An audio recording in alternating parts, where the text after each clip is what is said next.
Medina শরীফের যে মসজিদে নববীতে আমরা এখন দাঁড়িয়ে আছি, এটাকে বলা হয় মসজিদে নববী।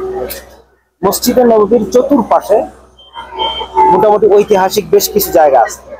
আমি সংক্ষেপে আপনাদেরকে বলে দিচ্ছি। এক নম্বর হলো জান্নাতুল বাকি, বাকি কবরস্থান, যেখানে হযরত উসমান রাদিয়াল্লাহু তাআলা কবর আছে। তার সাথে প্রায় 10,000 সাহাবায়ে কেরামের কবর এখানে আছে।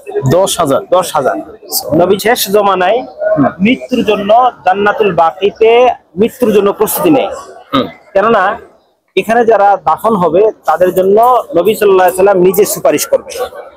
এখানে যারা দাফন হবে, এটা হাদিসের মধ্যে আসছে যে আমি নিজে সুপারিশ করব। তো এটা হলো জান্নাতুল বাকি।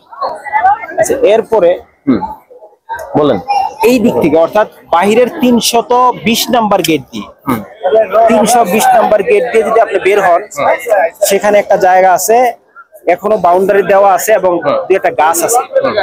ওই জায়গার মধ্যে আল্লাহর নবীর ইন্তেকালের পরে আবু বকর সিদ্দিক রাদিয়াল্লাহু তাআলা আনহুর হাতে সমস্ত উম্মতে মুহাম্মাদিয়া বায়াত গ্রহণ করেছে। ওই জায়গাটা এখন আছে। ওখান থেকে মসজিদের গেট 23 নাম্বার গেট থেকে আরো সামনে গেলে একটা মসজিদ আছে, যে মসজিদকে বলা হয় মসজিদে ইমাম বুখারী।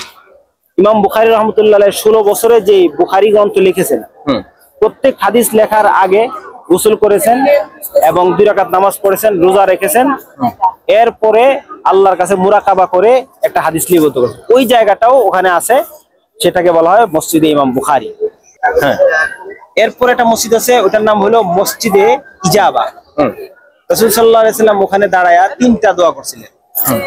3টা দোয়ার মধ্যে 1 নাম্বার দোয়া হলো, আয় আল্লাহ, আমার উম্মত যেন গুনাহ করলে মানুষের মধ্যে প্রকাশিত না হয়। আল্লাহ, এটা দোয়া করার পরে আসমান থেকে আওয়াজ আসছে আমিন, অর্থাৎ ফেরেশতারা আমিন বলছে।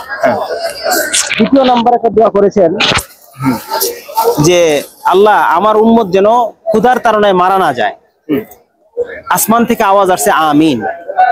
তৃতীয় আরেকটা দোয়া করেছেন যে আল্লাহ, এই উম্মত যেন পরস্পর হত্যা ঝগড়া বিবাদ না করে। এই সময় আর কোনো আওয়াজ আসে না আসমান থেকে, আর কেউ শুনে নাই। তো ওইখানে একটা মসজিদ বানানো হয়েছে, ওই মসজিদের নাম হলো ইজাবা, অর্থাৎ নবীজির দোয়া যেখানে কবুল হয়েছে, তো সেটাও ওখানে আছে। এই হলো মসজিদের নববীর চতুর্পাশে দর্শনীয় জায়গা। এবার আসি আমরা মদিনা শরীফে আরো কিছু দর্শনীয় জায়গা। এরপরে মসজিদে কিবলাতাইন। কিবলাতাইন হলো 2 কিবলার মসজিদ। প্রথমে মুসলমানেরা বাইতুল মুকাদ্দাসের দিকে ফিরে নামাজ আদায় করত।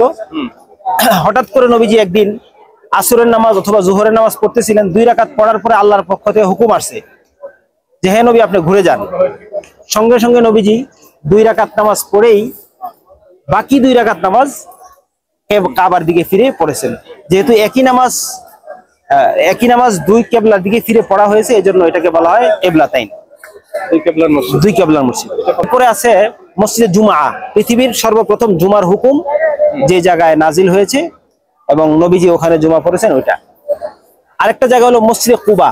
কুবা মসজিদ হলো এমন এক জায়গা, রাসূল সাল্লাল্লাহু আলাইহি ওয়াসাল্লাম হিজরতের পরে সর্বপ্রথম যে জায়গায় অবস্থান করেছেন, ওই জায়গাটার নাম হলো মসজিদে কুবা।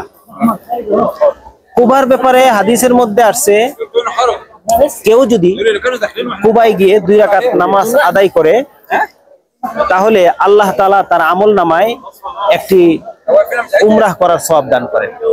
এটা হলো মসজিদে কুবা। মসজিদে কুবার পাশেই বীরে গারাস আছে। হযরত সালমান ফারসি রাদিয়াল্লাহু তাআলা আনহুর খেজুর বাগানের ঘটনা যেটা আমরা জানি, এই খেজুর বাগানটা ওখানে আছে। উহুদের যে ময়দান, এই ময়দানে কয়েকটা কবর আছে। বিশেষ করে 70 জন সাহাবী যেখানে শাহাদাত বরণ করেছেন, হযরত মুসআব ইবনে উমাইর, হানজালা রাদিয়াল্লাহু তাআলা আনহু, বিশেষ করে হামজা রাদিয়াল্লাহু তাআলা আনহু, যিনি আল্লাহ নবী চাচা ছিলেন, ওনাকে 11টা টুকরা করা হয়েছিল এবং ওনার কলিজা বের করে এটাকে চিবিয়ে চিবিয়ে টুকরা করে মুসলমানদেরকে দেখানো। বড় মর্মান্তিক ঘটনা। ওই ওনাদের কবরগুলা ওই উহুদ পাহাড়ের নিচেই আছে।